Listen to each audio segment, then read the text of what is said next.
Neste sábado faz uma semana que a reforma trabalhista entrou em vigor. E para fazer um balanço dos primeiros dias com as novas regras, eu recebo agora o advogado Jorge Cavalcante Pocinhas Filho, que é professor de Direito do Trabalho na Fundação Getúlio Vargas de São Paulo. Olá, doutor Jorge, tudo bem? Olá, boa tarde. Boa tarde, obrigado novamente pela presença.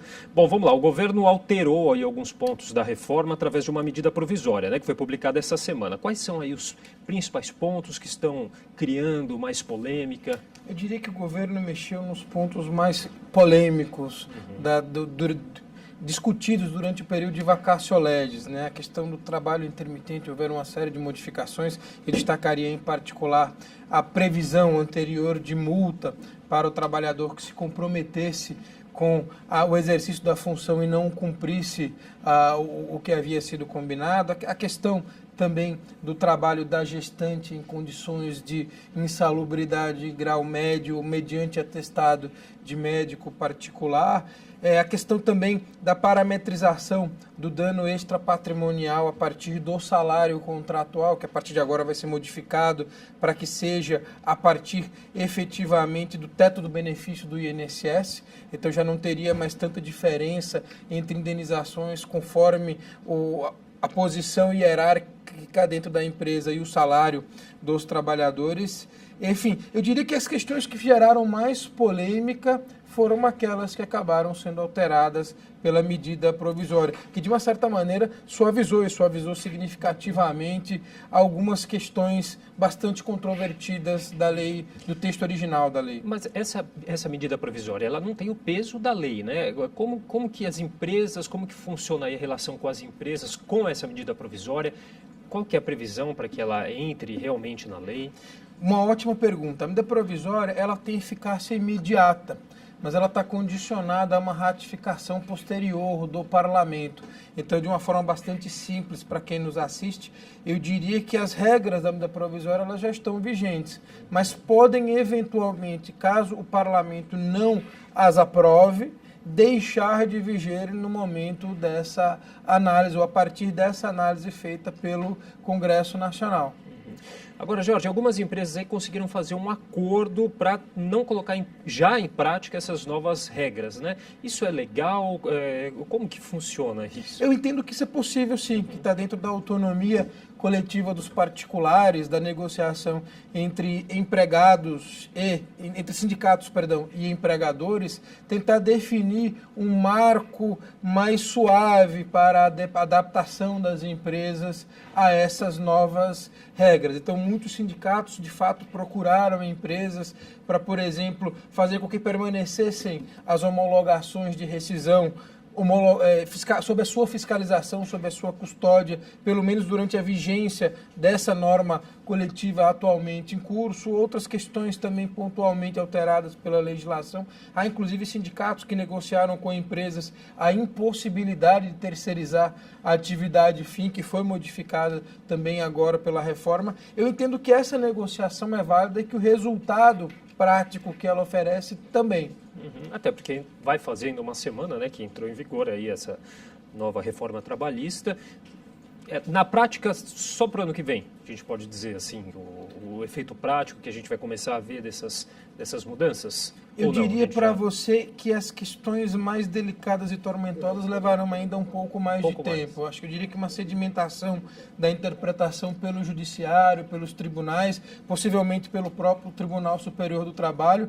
Eu diria que somente quando transcorrermos todo esse percurso é que teremos efetivamente segurança acerca da interpretação de todas as regras que foram modificadas durante esse ano, né? Agora, primeiro com a Lei 13.467, agora com a medida provisória número 808. Por exemplo, uma das questões aí que geraram dúvidas, como que será feita a contribuição complementar pelo trabalhador em que a soma dessas remunerações for menor que o salário mínimo, né? No caso que é o caso da jornada intermitente. Jornada intermitente. É uma ótima observação. A partir da mudança feita pela medida provisória, o novo texto sugere que essa complementação seria feita pelo empregador. Tá? E da mesma forma em relação ao regime, a contribuição para o Fundo de Garantia do Tempo de Serviço. Eu ainda acho que há espaço para interpretações divergentes, mas me parece que a modificação caminhou nesse sentido, de deixar o empregador responsável por essa complementação. Até porque havia muita crítica nesse sentido, né? O sujeito que eventualmente não trabalhasse hora nenhuma no mês e quisesse se aposentar, teria que, sem receita, pagar ainda a contribuição social. Acaba entrando nessa questão previdenciária também, né? Não tem... Exatamente. Que é um dos pontos delicados da legislação, e também houve uma série de modificações em relação à natureza de algumas parcelas jurídicas. Eu destacaria aqui